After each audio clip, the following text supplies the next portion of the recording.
Across all history, the truly strong remain shrouded deep in darkness, hidden from society.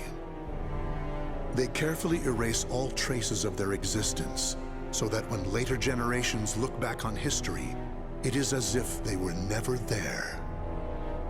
But sometimes, even the most perfect plans to erase one's tracks leave unexpected loose ends. This tome was one of those loose ends, left behind in charred ruins. What secrets lie within?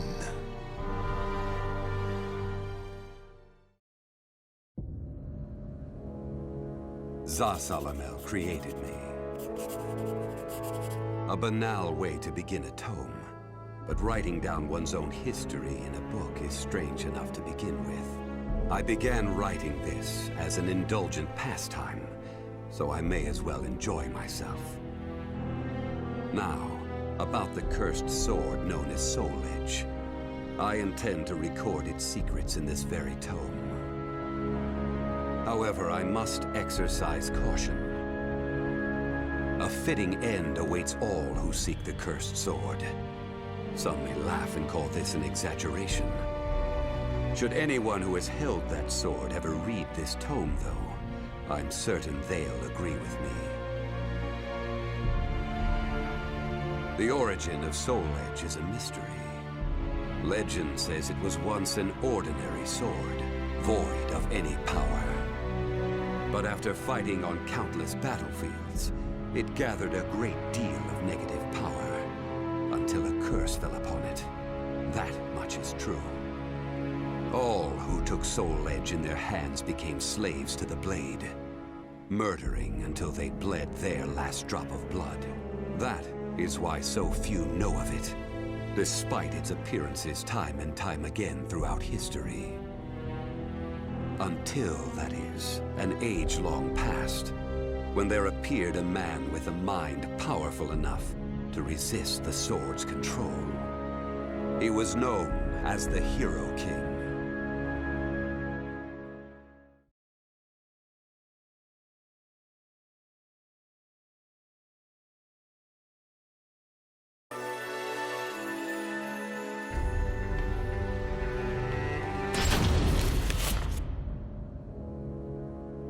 In that ancient age, great change came only through war. Thus, controlling Soul Edge meant ruling the world. The Hero King, being the man he was, one could say it was inevitable that he would bring peace to this warring world. I won't record the Hero King's name here. Someday I may decide the time is right to reveal it, but that time isn't now. It is said the Hero King lost Soul Edge due to his jealous son. After the Hero King killed his son, the spirit sword SoulCalibur was born from the remnants of the cursed sword. Indeed, the cursed sword and the spirit sword both come from the very same steel. While the name Soul Edge is known to a select few, the name SoulCalibur is known to almost no one. There is a reason the spirit sword was never revealed to the world. Some say the Hero King created the spirit sword, but the truth is that the Hero King risked his life and failed. Those who would carry on the dead king's wish and perfect SoulCalibur were to come later. They were known as the Guardians of the Spirit Sword. Like a thief in the night, they took the Spirit Sword and withdrew into the dark recesses of history. They told others of the Hero King's Spirit Sword, and that they were going into hiding to both prevent SoulCalibur from being used for evil, and to prepare for the threat of Soul Edge.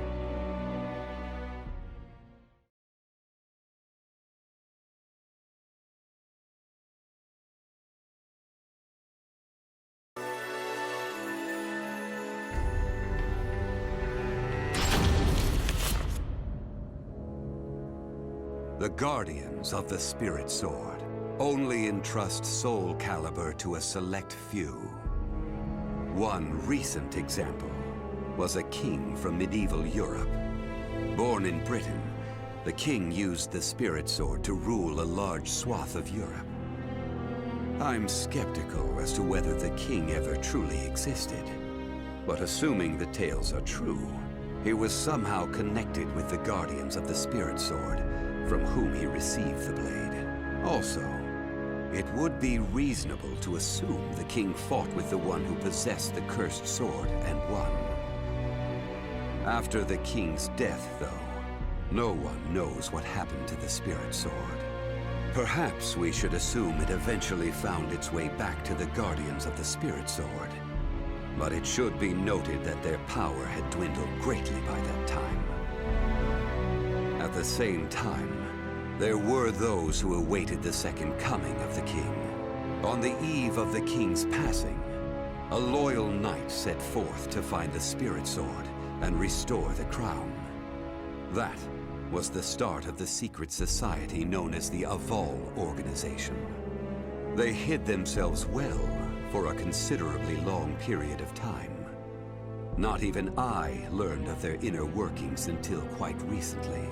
Sworn to the late king, the Aval Organization sought the spirit sword and secretly assassinated all whom they deemed outsiders, those who were aligned with the cursed sword or did harm to humankind.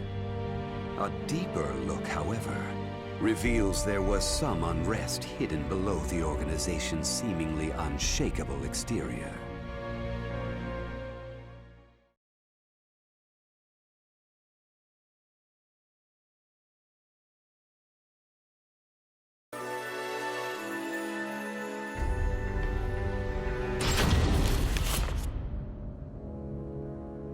After slumbering in the shadows of history, Soul Edge was awakened by the pirate Cervantes de Leon. Cervantes attacked the ship of one who had won Soul Edge at an auction. He stole the cursed sword and became its puppet. Soul Edge changes its form depending on its wielder. When Cervantes took up the cursed sword, it transformed into two blades. And after nearly 30 years of slumber, it caused that terrible catastrophe. Cervantes and the cursed sword were defeated by a female warrior, and one of the blades was destroyed. Shattering without coming in contact with the spirit sword was a first for Soul Edge. Immediately afterwards, the evil seed occurred. The evil within Soul Edge was unleashed upon the entire world. Why did the evil seed occur? What havoc did it wreak where it landed? Not even I have any way of discerning this. But one thing is certain. Ever since that day, the cursed sword's malfested kin have been swiftly multiplying. What does it mean to be malfested? It's extremely hard to define, for the resulting phenomena are so varied. There are those who undergo monstrous transformations, while others look no different from ordinary humans at first glance. In addition to humans, some animals have experienced transformations as well. Common traits of the malfested include heightened fighting instincts and violent tendencies. Some become beasts, hungry only for slaughter, while others use strategy to entrap powerful foes. But they all slip into towns and cities, seeking blood under the cover of darkness. Sometime after the evil seed, the Azure Knight Nightmare appeared. Rumors said he possessed Soul Edge, and his string of indiscriminate murder seemed to agree with this. Personally, I was also interested in discovering this knight's true identity. I then received news that the Aval Organization had encountered him and were defeated. It intrigued me that there seemed to be someone in their organization deeply interested in the evil seed.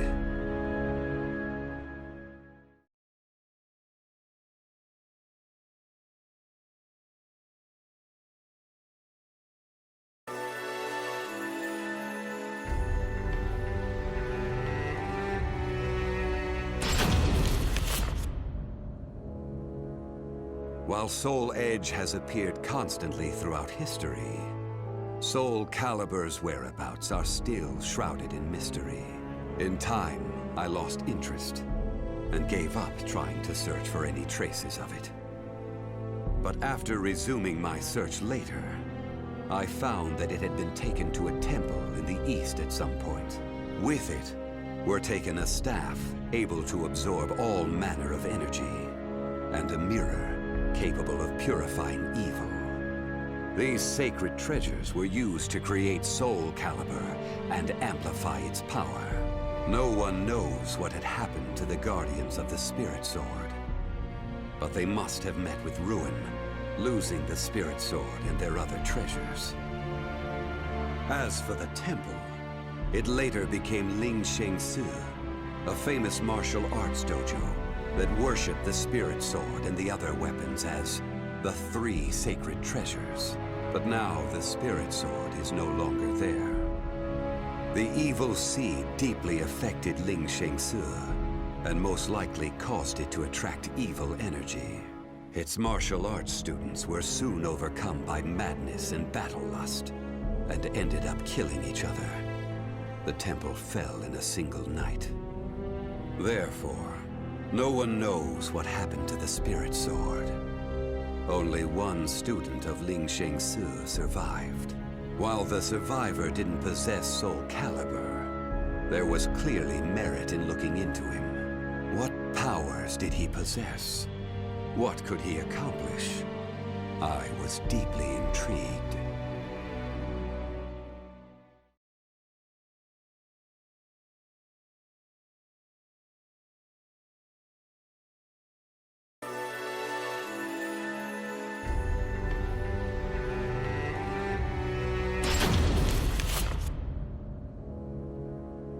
I only started writing this tome as a pastime.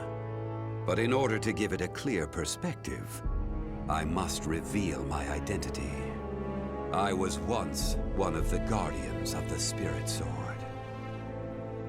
The precepts of the Guardians were very strict, one of which stated no Guardian may ever touch SoulCalibur. But in my younger days, I failed to properly suppress my urges.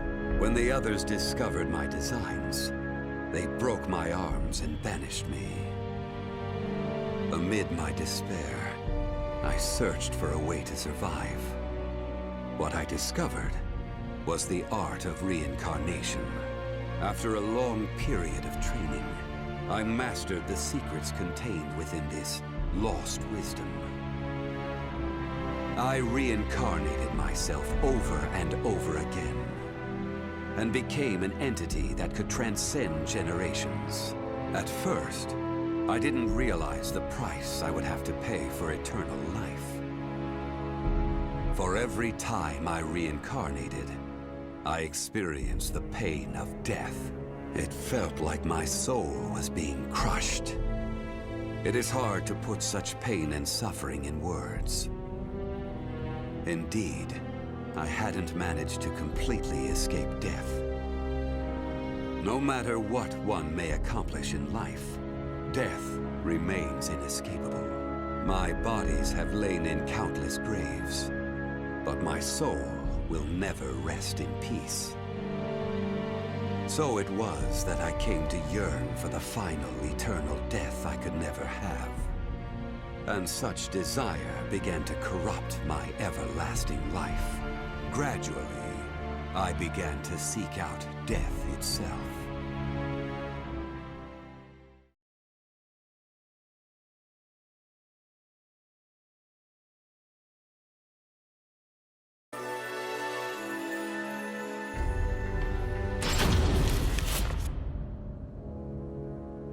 That was 1,000 years ago.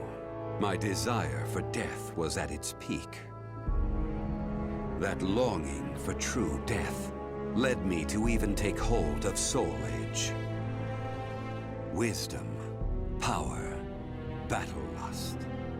In those days, I felt I could do anything. But when it was over, I was forced to confront just how prideful I had been. As a puppet of the cursed sword, I kept fighting to my last breath. And for what? I fought in an age of endless war that spanned the world, all to establish a certain dynasty. That is all I'll say on the matter. I've lived as every type of person. Old, young, man, woman. But I've never felt as much joy as when I wielded that power. However, not even the cursed sword could free me from the chains of samsara. And so I died, and was born again into this world.